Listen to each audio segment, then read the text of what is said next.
मेहनत आप करें, खर्च आपका लगा हुआ है, पूंजी आपका लगा हुआ है, और हमारे जैसे डॉक्टर साहब को फ़ोन होगा, हम आएंगे, 250-300 रुपया आने जाने का फीस ले लेंगे और 200-250 रुपया का आपको सुई दवा कर देंगे और कुछ दवा लिख देंगे।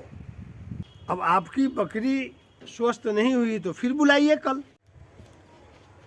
दोस्तों नमस्कार, मैं ओंकार तिवारी बाबा गोट फार्म से। और इससे पहले वाले वीडियो में भी मैंने आपको दिखाया है बकरी का नाखून बढ़ जाना और बढ़ने के कारण उसमें क्या क्या कमियां आती है। बकरी खाना कम खाती है, चलने में असुविधा होता है। तो अक्सर पशुपालक क्या करते हैं, उसे दर्द का दवा देते हैं कि सर हमारी बकरी चलने में लंगड़ा रही है हल्का, तो इसका क्या इलाज करें। तो मैं तो देखने जाता नहीं हूँ, मैं तो यहीं से बताता हूँ दर्द का दवा दे, ठीक हो जाएगा।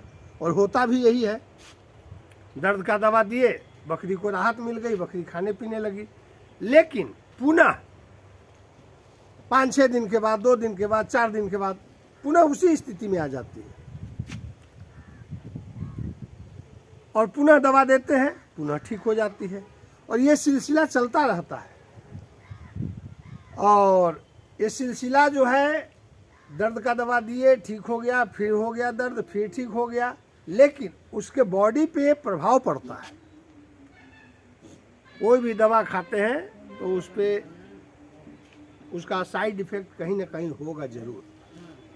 बकरी खाना कम खाएगी, सुस्त रहेगी और बकरी धीरे धीरे सूखते चली जाएगी, क्योंकि वो अंदर से पीड़ित है। आपने उसकी बीमारी को नहीं जाना। फॉर्म से जुड़ा हर चीज़, हर बात, हर परेशानी और हर परेशानी का समाधान आप तक पहुंचाने का प्रयास करता हूं। अब आप उसे समझें या ना समझें। और मैं बार बार यही कहता हूं, बिना प्रशिक्षण के कॉमर्शियल गोट फार्मिंग का सपना न देखें, क्योंकि कॉमर्शियल का मतलब होता है व्यापारिक दृष्टिकोण से। और जब आपके फॉर्म पे डेली डॉक्टर आएंगे, डेली समस्या का समाधान डॉक्टर के द्वारा होगा, तो आपका आर्थिक जो है रुपया खर्च होगा। और रुपया जब डॉक्टर लेके चले जाएंगे तो आपका व्यापार में मुनाफा घट जाएगा। तो कॉमर्शियल गोट फार्मिंग का मजा ही कहाँ आया। लड़े सिपाही और नाम सरदार का।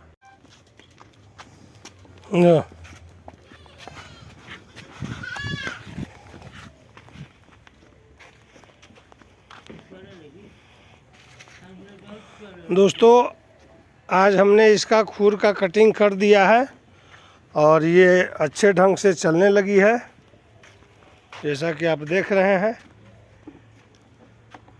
कल का खूर कुछ और था, आज का खूर देखिए कुछ और है।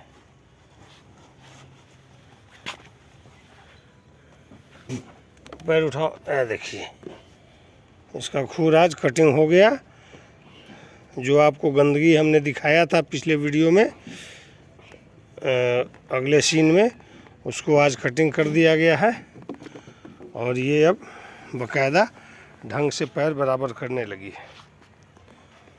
तो इस प्रकार आपके भी बकरियों का अगर खूर बढ़ जाए तो उसे कटिंग कर दें, वरना आप परेशान हो जाएंगे कि इतना दवा खिला रहे हैं फिर भी दर्द नहीं जा रहा है। तो कारण को पकड़े, बीमारी स्वयं हट जाएगी।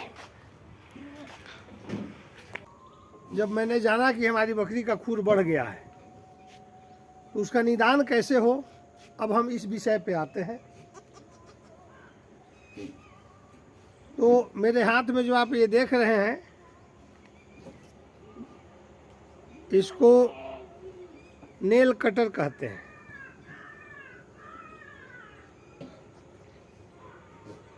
हालांकि आप तेज धार वाली छुरी से भी आप उसका नेल काट सकते हैं, लेकिन हर आदमी उस काम को नहीं कर सकता है।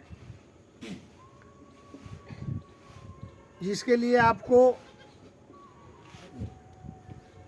जानकारी की आवश्यकता होनी चाहिए। नेल काटे तो कैसे काटे और किस विधि से काटे।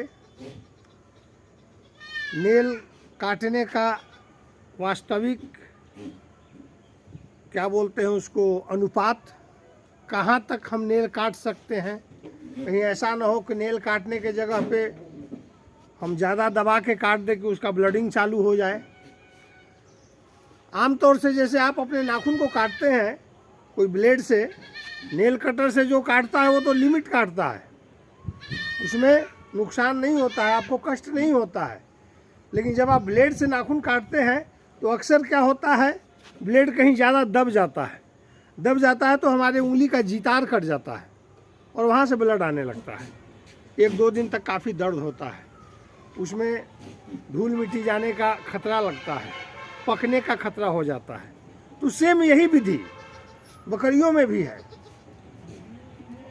आप देख चुके हैं कि नेल बढ़ा हुआ है, तो उसको अब हम कैसे काटें। तेज धार वाली ब्लेड तो नहीं लगेगी, लेकिन चक्कू छुरी का तेज धार करके आप उसको धीरे धीरे काट सकते हैं। अन्यथा आप इस नेल कटर का सहारा ले सकते हैं। इस वीडियो में दिखाया गया है इस नेल कटर से आप अपने बकरियों का नाखून कैसे काटेंगे, और ये बाज़ार में उपलब्ध है। कोई आपको होलसेलर जहाँ सर्जिकल सामान मिलता है वेटनरी का, वहाँ पे आपको ये मिल जाएगा। लगभग इसका कीमत 500-600 रुपया के आसपास है। कहीं नहीं मिले तो आप हमारे से संपर्क करके इसे मंगा सकते हैं। तो दोस्तों,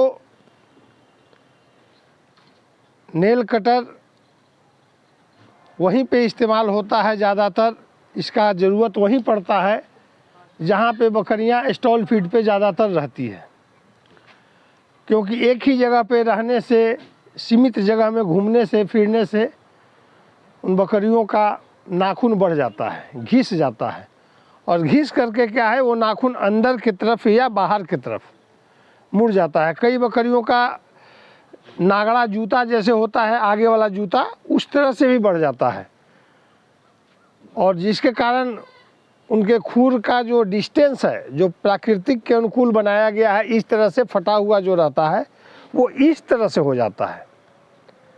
तो जब ऐसे हो कर के वो चलेगी, उसका भी जब बन जाएगा खूर में, तो उसे चलने में फिरने में काफ़ी दर्द होता है। जो भी आपके लिए वीडियो लेकर के आते हैं, कुछ न कुछ उसमें जानकारी ज़रूर होता है जो ज़मीनी से जुड़ा होता है, फार्मर से कांटेक्ट होता है, फार्मर के दिनचर्या में शामिल होता है। उसी वीडियो को मैं आपके सामने प्रस्तुत करता हूं। और कहते हैं करत करत अभ्यास जड़मति हो, तो सुजान रसरी आवत जात है, तो सिल पे पड़त निशान। जब आप काम को करेंगे तो धीरे धीरे आपका अनुभव बढ़ेगा। लेकिन अब सवाल ये उठता है कि लोग सोशल मीडिया के दिखावे में आकर के अपने आप को काफ़ी एक्टिव जानते हैं, अपने आप को बहुत चालाक समझ करके बकरी पालन में कूद जाते हैं कि हमारे पास तो नेट की दुनिया है, सोशल मीडिया की दुनिया है, किताबी ज्ञान है, तो इसमें क्या रखा है, बकरी पालन हम कर लेंगे। लेकिन हमें भी 8 साल का तजुर्बा है और अनुभव है कि जिसने भी ऐसा सोच करके बकरी पालन को आरंभ किया है, तो 10 में से 1 आदमी ही कहीं सफलता को प्राप्त किया होगा, तो मैं नहीं कह सकता। अन्यथा वो कभी लाभ की ओर नहीं गए हैं। साल 2 साल 6 महीने चलाने के बाद वो अपना फार्म बंद कर चुके हैं। तो दोस्तों, बकरी पालन बहुत अच्छा व्यवसाय है, मुनाफे का बिजनेस है, लेकिन तब है जब आप इसके तरीके को जानेंगे, तो तरीका जानने में तो आपको कुछ देना पड़ेगा, क्योंकि ये परंपरा है। पाने के लिए कुछ न कुछ खोना पड़ता है। मुफ्त में कोई किसी को पॉइजन भी ला करके नहीं देता है। अगर मुफ्त में कोई पॉइजन ला के आपको दे रहा है तो उसके पीछे भी स्वार्थ छिपा हुआ है कि इसको हम पॉइजन दे के मार देंगे तो इसका प्रॉपर्टी मेरा हो जाएगा। तो प्रॉपर्टी जो है उसके पीछे छिपा हुआ है।